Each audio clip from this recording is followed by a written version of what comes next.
Girls, welcome back to silent learning. It's me Sree Bhama S B. അപ്പൊ മക്കളി, miss എന്ന് വന്നത് വളരെ വളരെ വളരെ പ്രധാനപ്പെട്ട കാര്യം പറയാൻ വേണ്ടിയിട്ടാണ്. നമുക്കറിയാം നമ്മുടെ CM കിഡ്സ് സ്കോളർഷിപ്പ് അല്ലെ, ചേഞ്ച് വേണത്രേ, ചേഞ്ച് എന്ന് പറഞ്ഞ പേരിൽ വരെ മാറ്റം വരുത്തിയ നമ്മുടെ USS എക്സാം. അപ്പൊ അതിൽ ഏറ്റവും പ്രധാനപ്പെട്ട കുറച്ച് ക്വസ്റ്റ്യൻസുകൾ നമുക്ക് പഠിക്കണ്ടേ? കാരണം എക്സാം ഡേറ്റ് അടുത്തുകൊണ്ടിരിക്കുകയാണ്, മിടുക്കറായിട്ട് പഠിക്കണം അല്ലേ. സോ അതിനുവേണ്ടി സെലക്ട് ചെയ്തിട്ടുള്ള കുറച്ച് ക്വസ്റ്റ്യൻസ് ആയിട്ടാണ് മിസ് വന്നത്. ഒന്നാമത്തെ ക്വസ്റ്റ്യൻ പിടിച്ചോ. ഭൂമിയിലെ ആകെ ജലത്തിൽ 3% മാത്രമാണ് ശുദ്ധജലമുള്ളത്. അതിൽ തന്നെ 69% എന്താണ്? മഞ്ഞുപാളികളായി കാണപ്പെടുന്നു. ഈ പ്രസ്താവന ശരിയാണോ തെറ്റാണോ? ഒന്ന് ശരി, രണ്ട് തെറ്റ്. രണ്ടും ശരിയാണെന്ന് പറയുന്നു, ഒന്ന് മാത്രം ശരി പറഞ്ഞു, രണ്ടും മാത്രം ശരിയാണെന്ന് പറയുന്നു. ഏതാ മക്കളെ ആൻസർ വരാം? ഭൂമിയിലാകെ ജലത്തിന്റെ 3% മാത്രമാണ് ശുദ്ധജലമുള്ളത് എന്ന് പറയുന്നു. അതേപോലെ അതിൽ തന്നെ 69% മഞ്ഞുപാളി. കറക്റ്റ് അല്ലേടാ? കറക്റ്റ് അല്ലേ? ഉത്തരം ഏതാണ്? രണ്ടും ശരി എന്ന് പറയുന്ന ഈ ബി എന്ന് പറഞ്ഞ ഓപ്ഷൻ അല്ലേ വരിക? കാരണം നമുക്കറിയാം ശുദ്ധജലത്തിന്റെ അളവ് വളരെ കുറവാ. ഇപ്പൊ ഒരു ഗ്ലോബ് വെച്ച് നോക്കുമ്പോൾ നീല കളർ ഇഷ്ടം പോലെയാ. നമ്മൾ വിചാരിക്കും നല്ല വെള്ളം ഉണ്ടെന്ന്, പക്ഷെ അതൊക്കെ സമുദ്രജലാണ്, ഉപ്പുവെള്ളമാണ്. നമുക്ക് കുടിക്കാൻ പറ്റുമോ? ഇല്ല. അപ്പൊ ആകെയുള്ള 3%, അതിൽ തന്നെ ആലോചിച്ച് നോക്ക്, 97% സോൾട്ട് വാട്ടർ. അതിലുള്ള പ്യുവർ വാട്ടറിനകത്ത് തന്നെ ഉപരിതല ജലം 0.3%, മറ്റുള്ളവ 0.9, ബാക്കി 68.7% എന്താ മക്കളി? മഞ്ഞുപാളികളായിട്ടാ രൂപപ്പെട്ടിട്ടുള്ളത് അല്ലെ. അപ്പൊ എന്തെങ്കിലും പരിപാടി ഉണ്ടോന്ന് ആലോചിക്കുക. ഇത്ര പോകുന്ന വെള്ളേ ഉള്ളൂ. അതാണ് വാട്ടർ നമ്മൾ കൺസേർവ് ചെയ്യണം എപ്പോഴും പറയുന്നത്. വെള്ളം സർവത്ര, ഉള്ളി കുടിക്കാനില്ല എത്രയെന്ന് പറയുന്നത് അല്ലേ. അപ്പൊ ഇതുപോലുള്ള സ്റ്റേറ്റ്മെന്റ് വൈസ് ക്വസ്റ്റ്യൻസ് ആയിരിക്കും മോസ്റ്റ്ലി എന്റെ മക്കൾക്ക് എക്സാമിന് ഉണ്ടായിരിക്കാം. മറ്റൊരു ക്വസ്റ്റ്യൻ, ഒരു സൂചകത്തെ സംബന്ധിച്ച പ്രസ്താവന ശ്രദ്ധിക്കുക. ജലത്തിൽ ചേർത്തപ്പോൾ നിറമില്ല, വിനാഗിരി ചേർത്തപ്പോൾ പിങ്ക് നിറമില്ല, ചുണ്ണാമ്പ് വെള്ളത്തിൽ ചേർത്തപ്പോൾ പിങ്ക് നിറം, ആൻഡ് സൂചകം നിറമില്ലാത്തതാണ്. ഏതാണ് ഈ സൂചകം? അപ്പോ colourless when add water, no pink color added to vinegar, pink color when added to lime water, the indicator is colorless. Which indicator is this? Phenolphthalein, methyl orange, litmus, പതിമുഖം. ഏതാ മക്കളെ answer വരാ? Simple ആയിട്ട് നമുക്ക് പറയാൻ പറ്റും, ഇത് ഫീനോഫ്തലിൻ related ആയിട്ടുള്ളതാണ് എന്ന് പറയാൻ വേണ്ടി പറ്റും അല്ലെ. അപ്പൊ എന്തുകൊണ്ടാണ് മിസ് ഫീനോഫ്തലിൻ പറഞ്ഞത്? ജലത്തിൽ ചേർത്തപ്പോ നിറമില്ല, അത് ഞാൻ അംഗീകരിക്കുന്നു. വിനാഗിരി ചേർത്തപ്പോ പിങ്ക് നിറമില്ല, കാരണം നമുക്കറിയാം ഫീനോഫ്തലിൻ എന്ന് പറയുന്നത് ആസിഡിൽ കളർലെസ് ആണ്. പിങ്ക് കളർ കാണിക്കുന്നത് ആൽക്കലിയില. പിന്നെ ചുണ്ണാമ്പ് വെള്ളത്തിൽ ചേർത്തപ്പോ പിങ്ക് നിറം പറഞ്ഞപ്പോ തന്നെ നമുക്ക് മനസ്സിലായി ഹമ്പടാ ആളാരാ? ഫീനോഫ്തലിൻ ആണ് അല്ലേ. അപ്പൊ എന്താണ് ഫീനോഫ്തലിൻ, മീത്താൽ ഓറഞ്ച് എന്നൊക്കെ പറയുന്നത്? ഇൻഡിക്കേറ്റർ ആണ്. എന്താണ് സൂചകം അല്ലെങ്കിൽ ഇൻഡിക്കേറ്റർ എന്ന് പറഞ്ഞു കഴിഞ്ഞാൽ? ഇപ്പൊ ഒരു വണ്ടിയുടെ ഇൻഡിക്കേറ്റർ നമ്മൾ എന്ത് ചെയ്യും? ലെഫ്റ്റിക്ക് പോകുമ്പോൾ ലെഫ്റ്റ് ഇൻഡിക്കേറ്റർ, റൈറ്റിക്ക് പോകുമ്പോൾ റൈറ്റ് ഇൻഡിക്കേറ്റർ. അതേപോലെ തന്നെ ആസിഡ് ആണോ ബേസ് ആണോ ടെസ്റ്റ് ചെയ്യാൻ വേണ്ടിയിട്ടാണ് ഇൻഡിക്കേറ്റേഴ്സ് യൂസ് ചെയ്യുന്നത് അല്ലേ. അതിൽ തന്നെ നമ്മള് മനുഷ്യനിർമ്മിത സൂചകങ്ങൾ ഉണ്ട്, പ്രകൃതിദത്തം. പ്രകൃതിദത്തത്തിന് എക്സാമ്പിൾ ആണ് മഞ്ഞള്, ടേമറിക്, ലിറ്റ്മസ് ഒക്കെ. പക്ഷെ മനുഷ്യനിർമ്മിതത്തിൽ പെട്ടതാണ് ഫീനോഫ്തലിനും മീഥാൽ ഓറഞ്ചും. എന്താ മക്കളെ ഈ മീഥാൽ ഓറഞ്ചിലെ കളർ ചേഞ്ച്? നമുക്ക് പറയാൻ പറ്റും, ആൽക്കലിയിൽ അത് യെല്ലോ കളർ, യെല്ലോ കളറും കാണിക്കുന്നു, കാണുന്നുണ്ടോ നിങ്ങൾക്ക്? ആൻഡ് ആസിഡിൽ അത് റെഡ് കളറും കാണിക്കുന്നു. ഇതിനകത്ത് യെല്ലോ കളറും കാണിക്കുന്നു അല്ലെ. ഇത് പഠിക്കാൻ സിമ്പിൾ ആണ്, ഞാൻ എപ്പോഴും പഠിപ്പിച്ചിരുന്ന സാധനമാണ്. മാറി നിൽക്കൂ, ഒറ്റ മിനിറ്റ്.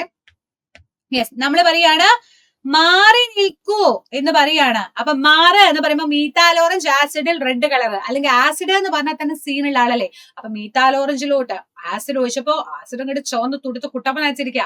ആസിഡ് എന്ന് പറഞ്ഞാൽ ടെറർ ആയതുകൊണ്ട് റെഡ് കളർ എന്ന് ആലോചിക്കാം. റെഡി? ആൽക്കലിയിൽ യെല്ലോ കളറും കാണിക്കുന്നു. അതേ സമയത്ത് ഫീനോഫ്തലിൻ ആണെന്നുണ്ടെങ്കിൽ നമുക്ക് പറയാൻ പറ്റും ആസിഡിൽ അത് കളർലെസ് ആണ് എന്ന് പറയാൻ പറ്റും, ആൽക്കലിയിൽ അത് പിങ്ക് കളർ കാണിക്കുന്നു എന്ന് പറയാൻ പറ്റും അല്ലടാ. ഇത് പഠിക്കാനും സിമ്പിൾ ആണ്. ഒരു ട്രിക്ക് ഞാൻ പറഞ്ഞുതരാം. PPA എന്ന് പറയില്ലേ, നമ്മൾ ഒരാളുടെ മുഖത്തൊക്കെ ഇങ്ങനെ പറയാൻ പാടില്ല, എങ്കിൽ പോലും PPA എന്ന് പഠിച്ചു വെക്കാം. ഫീനോഫ്തലിൻ, ഇതില് P4 ഫീനോഫ്തലിൻ എന്താണ്? പിങ്ക് കളർ, ആൽക്കലിയിൽ കാണിക്കുന്നു. സോ ആൽക്കലിയിലാണെന്ന് എന്ത് ചെയ്യാ? പഠിച്ചു വെക്കാം. PPAL എന്നോ PPA എന്നോ ഏത് വേണേലും പഠിച്ചു വെക്കാം. സംഭവം സെറ്റ് ആക്കിയാൽ മതി. റെഡി അല്ലടാ? ഓക്കെ അല്ലേ?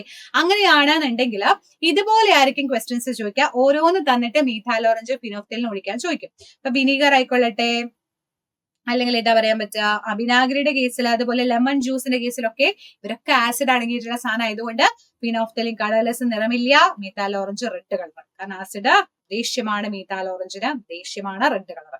ക്ലിയർ ലൈം വാട്ടറും അതുപോലെ സോപ്പ് വാട്ടറും ബേക്കിംഗ് സോഡ അല്ലെങ്കിൽ തെളിഞ്ഞ അപ്പക്കാലായനൊക്കെ പിങ്ക് കളറാണ് ഫിനോഫ്തലിൻ കാണിക്കുന്നത്. മീഥാൽ ഓറഞ്ച് യെല്ലോ കളറും കാണിക്കുന്നു. നമുക്ക് എന്ത് ചെയ്യാൻ പറ്റും? പറയാൻ വേണ്ടിയിട്ട് പറ്റും. സെറ്റ് അല്ലടാ?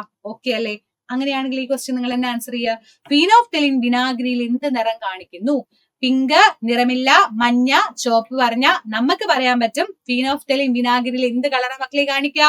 നമ്മളിപ്പോ പറഞ്ഞു കഴിഞ്ഞാലേ ഉള്ളൂ. വിനാഗിരി പറയുമ്പോൾ ആസിഡ് അടങ്ങിയ സാധനമാണ്. സോ നിറമില്ല, കളർലെസ് എന്ന് പറയുന്നതാണ് ഓപ്ഷൻ ആയിട്ട് വരുന്നത്. ബി ആണ് നമുക്ക് എന്ത് ചെയ്യാൻ പറ്റും, പറയാൻ വേണ്ടിയിട്ട് പറ്റും. സെറ്റ് അല്ലേ? അടുത്തിലോട്ട് പോലെ തൈരിൽ അടങ്ങിയിരിക്കുന്ന ബാക്ടീരിയ ഏതാ? Lactobacillus, മൈക്കോബാക്ടീരിയ, Acetobacter, Vibrio കോളറി. ഏതാ മക്കളെ കേർഡിൽ അടങ്ങിയിട്ടുള്ള ബാക്ടീരിയ എന്ന് പറയുന്നത്? കേടിനകത്ത് നമുക്കറിയാം എങ്ങനെ കേട് ഉണ്ടാവുന്നത്, ഒന്ന് പറഞ്ഞേ, എങ്ങനെ കേട് ഉണ്ടാവുന്നത്? ലാക്ടോബാസിലസ് എന്ന് പറയുന്ന ബാക്ടീരിയ ആണ് അതിനു വേണ്ടി സഹായിക്കുന്നത്. ആക്ച്വലി കേട് ഉണ്ടാവുന്നത് എങ്ങനെയാ? പാലിൽ നിന്നാണ് തൈരായിട്ട് മാറുന്നത് അല്ലെ. നമ്മൾ പാൽ ഒറൊഴിക്കുക എന്ന് പറഞ്ഞ് കേട്ടിട്ടില്ലേ? എന്തേ ഒറൊഴിക്കുക എന്ന് പറഞ്ഞാ? ആക്ച്വലി നമ്മൾ കുറച്ച് ഇച്ചിരി പോകുന്ന ഒറൊഴിക്കുന്ന തൈര് എടുത്തിട്ട് അതിലോട്ട് പാൽ ഇങ്ങനെ ഒഴിച്ചു കൊടുത്താലാണ് തൈരായിട്ട് കേടായിട്ട് മാറുന്നത് നമുക്ക് കാണാൻ പറ്റുക. അപ്പോ പാലിനെ തൈരാക്കി മാറ്റാൻ വേണ്ടി നമ്മൾ ഒറൊഴിക്കാറുണ്ട്. How does the milk acidic കേടായിട്ട് മാറുന്നത്? കാരണം നമ്മൾ അതിൽ ഇച്ചിരി ഒറൊഴിക്കുന്നു. അതിനുശേഷം എന്താണ്? ലാക്ടോബാസിലസ് എന്ന ബാക്ടീരിയ അതിനകത്ത് അടങ്ങിയിട്ടുണ്ട് അല്ലെ. ഇവ പാലിൽ നിന്ന് പോഷണം നടത്തുന്നതിന്റെ ഫലമായിട്ട് ലാക്റ്റിക് ആസിഡ് പ്രൊഡ്യൂസ് ചെയ്യുന്നു. So the lactic acid that is produced when these bacteria nourish themselves with the milk gives curd. അങ്ങനെ അതിന് സോർ ടേസ്റ്റും ഫീൽ ചെയ്യുന്നു. ഒരു മോര് നമ്മൾ കുടിക്കുമ്പോൾ കുടിച്ചിട്ട് വയ്യ എന്ന് പറയാനുള്ള റീസൺ എന്താ? അതിനകത്ത് ആസിഡ് അടങ്ങിയിട്ടുണ്ട്. അതിനകത്ത് ഏത് ആസിഡ് ആണ് ചോദിച്ചാൽ പറയാൻ പറ്റും, ലാക്റ്റിക് ആസിഡ് ആണ് അതിനകത്ത് ഉണ്ടാവുന്നത് കേട്ടോ. അപ്പൊ അതിനകത്തുള്ള കുഞ്ഞു ബാക്ടീരിയസ് പോഷണം കണ്ടുപിടിക്കാൻ വേണ്ടി നടക്കുക. അപ്പൊ അങ്ങനെ നടക്കുന്ന സമയത്ത് അതെന്ത് ചെയ്യുന്നു? അതൊരു ആസിഡ് ആയിട്ട് പ്രൊഡ്യൂസ് ചെയ്യുന്നുണ്ട്. അതാണ് ലാക്റ്റിക് ആസിഡ്. സെറ്റ് അല്ലേടാ? അടിപൊളിയല്ലേ? അടുത്ത ക്വസ്റ്റ്യൻ നോക്കുക. ഇൻസ്ട്രുമെന്റ് ഏതാന്ന് ഐഡന്റിഫൈ ചെയ്യുക. ബാരോമീറ്റർ, സ്റ്റെതസ്കോപ്പ്, വോൾട്ടാമീറ്റർ ഇവയൊന്നും അല്ല എന്ന് പറഞ്ഞിട്ടുണ്ട്. ഏതാ മക്കളെ വരുന്നേ? പനി വന്നു കഴിഞ്ഞാൽ എന്തെങ്കിലും അസുഖം വന്നാൽ ഡോക്ടർ എഴുതി പോകുമ്പോ ആദ്യം മൂപ്പര് ഇങ്ങനെ വെച്ച് നോക്കും അല്ലെ. അപ്പൊ ഇതെന്താ അതിന്റെ പേര്? സ്റ്റെതസ്കോപ്പ് എന്ന് പറയും. നമ്മുടെ ഹൃദയസ്പന്ദനം അടക്കുന്നതിന് വേണ്ടിയിട്ട് ഉപയോഗിക്കുന്ന സാധനമാണത്. വെറുതെ വെച്ച് നോക്കാന്ന് വിചാരിച്ച് അല്ല, നമ്മുടെ ഹൃദയമിടിപ്പ്, ഹാർട്ട് ബീറ്റ് എത്രത്തോളം ഉണ്ടെന്ന് അറിയാൻ വേണ്ടിയിട്ടുള്ള ഇൻസ്ട്രുമെന്റ് ആണ് ആക്ച്വലി അവരെ വെച്ച് നോക്കുന്നത് അല്ലേ. എല്ലാം നോർമൽ ആണോ എന്ന് അറിഞ്ഞിട്ടല്ലേ നമുക്ക് ചികിത്സ ചെയ്യാൻ പറ്റുള്ളൂ. അപ്പൊ ഇത് കണ്ടുപിടിച്ച ആള് എന്ന് പറയുന്നത് റെനെ ലെനക് ആണ്. Stethoscope is an instrument use to check the heart beat. It was invented by Rene Laennec എന്ന് നമുക്ക് പറയാൻ പറ്റും കേട്ടോ. അപ്പൊ ഇതാണ് സ്റ്റെതസ്കോപ്പ്. സെറ്റ് അല്ലടാ? അപ്പൊ അടിപൊളിയായിട്ട് കുറെ ക്വസ്റ്റ്യൻസുകൾ നമ്മൾ പഠിച്ചു. ഇത് മാത്രമല്ല, ഇഷ്ടം പോലെ ക്വസ്റ്റ്യൻസുകൾ ഉണ്ട്. അത് കൂടുതലായിട്ട് പഠിക്കാൻ ഫ്രീ ബാച്ച് ആയിട്ടുള്ള ധ്രുവ ബാച്ചിന്റെ മക്കൾ ജോയിൻ ചെയ്യുക. നിങ്ങളുടെ USSന് വേണ്ടിയുള്ള സ്പെഷ്യൽ ആയിട്ടുള്ള ഒരു ബാച്ച് ആണ്. ഫ്രീ ആണ്, നിങ്ങൾക്ക് യൂസ് ചെയ്യാൻ പറ്റും. അപ്പൊ അതിൽ ജോയിൻ ചെയ്യുക. അതുപോലെ അവഞ്ചേഴ്സ് ബാച്ചിൽ ജോയിൻ ചെയ്യുക. നന്നായിട്ട് അടിപൊളിയായിട്ട് റിവിഷൻ ചെയ്യാൻ. അപ്പൊ എല്ലാം സെറ്റ് ആക്കുക, റെഡി ആക്കുക, അടിപൊളിയായിട്ടിരിക്കുക. USS സെറ്റ് ആക്കണം നമുക്ക്. ബാക്കി കാര്യങ്ങളായിട്ട് നെക്സ്റ്റ് വീഡിയോ വരാം. അതുവരെയും ബൈ. Serious by.